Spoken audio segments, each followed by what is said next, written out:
Hey, Dan Passarelli here. Happy Friday. What do you know? It's another week down. We got it down. We nailed that thing, right?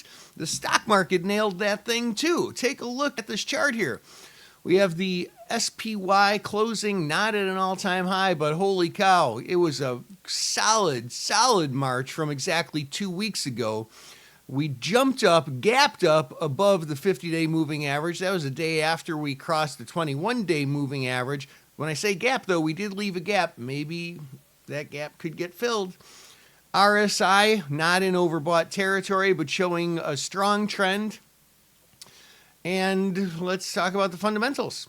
So this week's over, but next week we've got no real numbers, except, of course, the Thursday number. Jobless claims, but we do have important stuff. We have on Wednesday the FOMC minutes are going to come out, so we get to see what all the chitter chatter was behind the closed doors, and the Jackson Hole Symposium starts, so we're going to get some fresh information from Fed people Wednesday, Thursday, Friday, and the market's going to be on pins and needles. They're going to be listening to everything they say. It seems to me that the market is really amping up its reaction to it. And now because the both mandates, employment and inflation, are being focused on maybe equally, maybe a little bit more on employment, we're going to get some volatility.